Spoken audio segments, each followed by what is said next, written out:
Next, let's talk about Donald Trump's strongest moments during yesterday's debate. I know some people will see these moments and they'll say, David, what's strong about these moments? I have to dig pretty deep because Trump's performance was so horrible. But here are what I believe were Trump's strongest moments, at least as they would be perceived by the average voter. Let's take a look at the first one.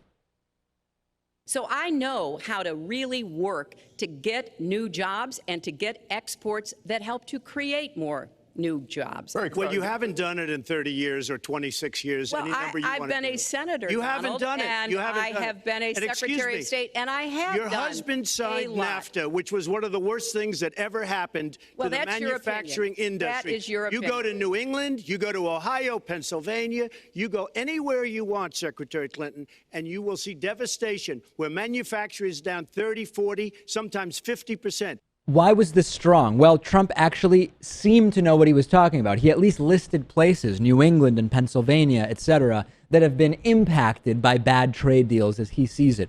The problem with this is that Donald Trump is part of the reason why many manufacturing jobs have been lost. Trump's own companies outsourcing to China and to Mexico. And also, of course, many of those jobs no longer exist. Now, will anybody care about the details? Probably not. Optically, this was one of Trump's strongest moments. Another strong moment for Trump was when Trump talked about fighting ISIS. Let's take a look at that piece. She's telling us how to fight ISIS. Just go to her website. She tells you how to fight ISIS on her website. I don't think General Douglas MacArthur would like that too much. The next segment, we're continuing the subject of At least I have a plan to fight ISIS. No, you're telling the enemy everything you want to do. No, we're not. See, you're telling the enemy everything you want to do. No wonder you've been fighting. No wonder you've been fighting ISIS your entire adult life. Folks, go to the fact checkers, get to work. Yeah. So again, this doesn't in any way suggest that Donald Trump would be a good president. Obviously, he wouldn't, and it doesn't. But optically, that was a strong moment. And lastly, maybe Trump's strongest moment of the entire debate, a sort of pseudo attempt at a takedown related to NATO. Take a look. The way they're going. But when you look at NATO, I was asked on a major show, what do you think of NATO? Now, you have to understand, I'm a business person. I did really well, but I have common sense. And I said, well, I'll tell you, I haven't given lots of thought to NATO, but two things. Number one, the 28 countries of NATO, many of them aren't paying their fair share. Number two, and that bothers me because we should be, as we're defending them, and they should at least be paying us what they're supposed to be paying by treaty and contract.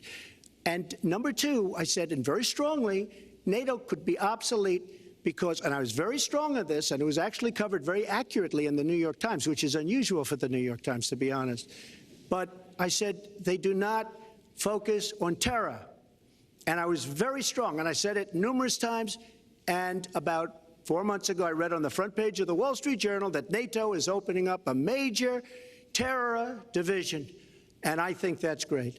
And I think we should get, because we pay approximately 73% of the cost of NATO. It's a lot of money to protect other people. But I'm all for NATO.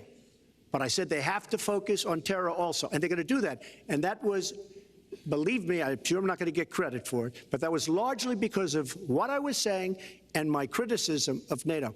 I think we have to get NATO to go into the Middle East with us, in addition to surrounding nations, and we have to knock the hell out of ISIS. It's at least a specific critique. It's not really a policy idea in that there's already this sort of coordination in the way that Trump is describing, and we've exposed that before. But at least he seems like he knows what he's talking about, which he didn't for most of this debate. And at least there's a specific critique and a somewhat specific policy solution. And I know the bar is pretty low to figure out what were Trump's best moments. Okay, we will take a break. We are going to have more coverage of this and more. Warby Parker is offering a free 5-day home try-on to give you the opportunity to check out their glasses. I personally wear Warby Parker glasses when I'm not wearing my contact lenses. And I also started with one of these free at-home try-ons of 5 pairs of glasses. You can get your free home try-on and support the David Pakman Show at warbyparkertrial.com/TDPS. I don't really like going into glasses stores and trying on glasses while the salesperson sort of hovers over me. And I like more than 30 seconds to actually figure out whether I like the glasses. So with the Warby Parker home try-on, I was able to pick 5 pairs that I liked, put them on in the comfort of my own home, pick the one I like the most, and then Warby Parker put my prescription lenses in there for me. A lot of people don't know that the eyeglass industry is controlled by just a few big corporations that keep prices very high, like $300 for prescription glasses high, which is just insane. Warby Parker glasses start at $95. That's what mine cost.